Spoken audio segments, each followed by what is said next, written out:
आत्मा की आवाज, एक ऐसा स्थान जहां आत्मा बोलती है और दिल सुनता है। मेरे प्रियो, आज हम भजन संहिता 26वें अध्याय की ओर अपने ध्यान को केंद्रित करेंगे, जहां पर दाऊद यूं कहता है, हे यहोवा मेरा न्याय कर, क्योंकि मैं खराई से चलता रहा हूं और मेरा भरोसा यहोवा पर अटल बना है।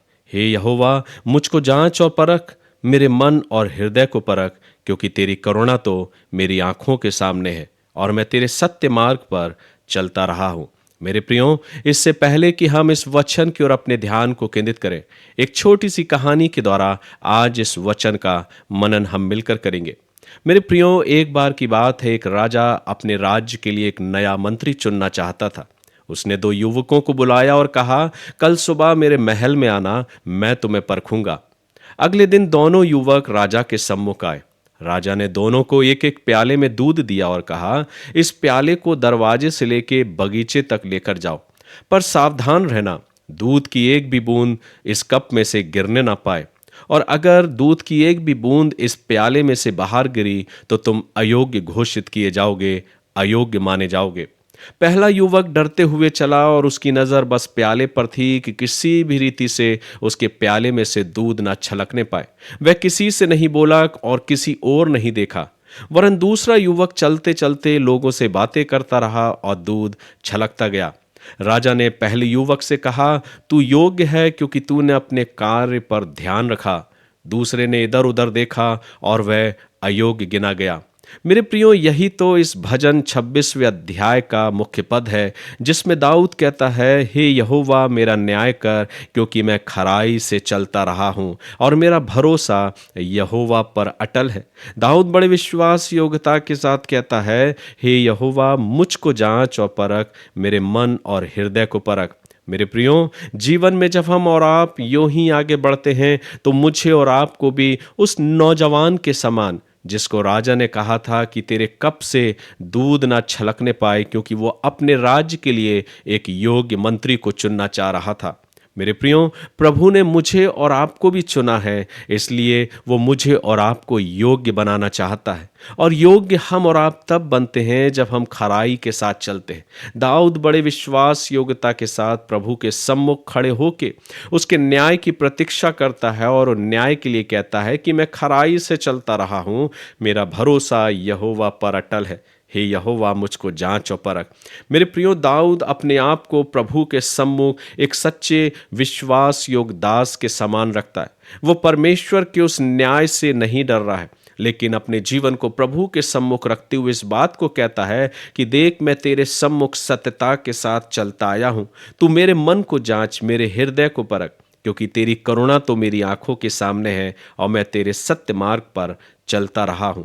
मेरे प्रियो, दाऊद अपने जीवन से इस बात को कहता है कि मैंने अपने जीवन में उस खराई के मार्ग को चुना है, क्योंकि मैं जानता हूं प्रभु तू मुझे योग्य बनाना चाहता है। आज हम और आप भी मेरे प्रियो, जब प्रभु के कहलाने वाले लोग हैं, जब हमने प्रभु को अपना मसीही और उद्धारकर्ता करके स्वीकार किया है, तो संसार और संसार की निगाहों की तरफ या संसार और संसार के लोगों की तरफ ना देखते हुए मेरे प्रियो, हमें अपने ध्यान को, अपने मन को प्रभु की ओर उठाना है और उस नौजवान के समान अपने हाथ में उस प्याले को पकड़े रहना है जिसमें दूध है। वो दूध छलकना नहीं चाहिए। ये तब संभव होगा जब हमारी निगाहें उस अद्वैत परमेश्वर की ओर होंगे और अपने जीवन में खराई के साथ हमें चलना होगा। जब हम ऐसे जीवन को व्यतीत करते हैं जैसे वह युवक जिसने अपनी निगाहों को प्याले पर रखी, वैसे ही हमें भी अपनी निगाहों को परमेश्वर पर और परमेश्वर के मार्गों पर रखनी है। हमें लोगों की बातों की तरफ नहीं और संसार के आकर्षण की तरफ ध्यान नहीं देना है, पर हमें प्रभु के मार्ग में चलना है। दाऊद कहता है, मैं निकम्मी चाल चलने वालों के संग नहीं बैठा और ना मैं कपटियों के साथ कहीं जाऊंगा। मैं कुकर्मियों की संगति से घृणा रखता हूं और दुष्टों के संग ना बैठूंगा। मेरे प्रियो, दाऊद अपने आप को हर हाल में पवित्र और प्रभु के खराई के मार्ग में बनाए रखना चाहता है। अक्सर हम और आप कई बार ऐसी चीज़ों का चुनाव कर लेते हैं जिसमें कई बार हम ये सोचते हैं कि अगर थोड़ा बुरा कर लिया जाए, थोड़ा झूठ बोल लिया जाए, तो उससे कोई फर्क नहीं पड़ता।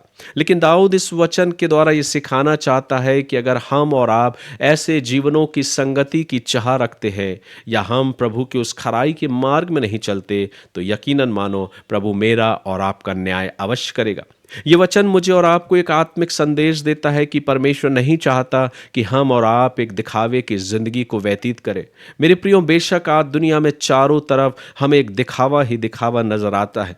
जब हर एक इंसान अपने जीवन को उस धार्मिकता के उस वस्त्र में धारण करते हुए या अपने उस आत्मिकता को या अपने उस जो प्रभु के प्रति उसकी आराधना और अर्चना उसके प्रति अपने जीवन को इस प्रकार से प्रदर्शित करना चाहता है कि उसका हृदय बहुत शुद्ध है। लेकिन बेशक हम कितने भी खूबसूरत वस्त्रों को धारण क्यों ना कर लें, कितने ही धार्मिक वस्त्रों को धारण क्यों ना कर लें, लेकिन हमारी बोलचाल और हमारी शैली और हमारा आचरण हमारे हृदय को प्रकट कर देता है कि हम शुद्ध हृदय के हैं या अशुद्ध हृदय के हैं। हमारी बाहरी क्रिया नहीं मेरे प्रियो, लेकिन प्रभु हमारी आंतरिक सच्चाई को, हमारी आंतरिक प्रतिक्रिया को देखना चाहता है। जिस मार्ग को हम चुनते हैं, क्या वो मार्ग स्थिर मार्ग है या वो मार्ग संसार का मार्ग है? आज हम और आप इस वचन के द्वारा अपने जीवन का अवलोकन करें मेरे प्रियो, क्योंकि प्रभु चाहता है कि हम खराई के मार्ग पर चलने वाले हो सके। मेरे प्रियो, हमें और आपको अपने जीवन में एक निर्णय लेना है कि जब लोग गलत रास्ते पर जा रहे हों तब भी मुझे सच्चाई के मार्ग पर स्थिर रहना है और सच्चाई के मार्ग पर आगे चलना है, ताकि हम और आप भी अपने जीवन में दाऊद के समान अपने जीवन को व्यतीत करने पाएं। हम प्रार्थना करें अपने जीवन में, कर प्रभु मुझे ऐसा अवसर दे, ऐसा मन दे कि मेरा हृदय निरंतर तेरे उस खराई के मार्ग पे चलने वाला हो सके। प्रभु मुझे सच्चाई के मार्ग पे चलना सिखा, ताकि मैं अपने जीवन से तेरा धन्यवाद कर सकूं और एक ऐसे मार्ग में चलूं जिस मार्ग को तूने तैयार किया है।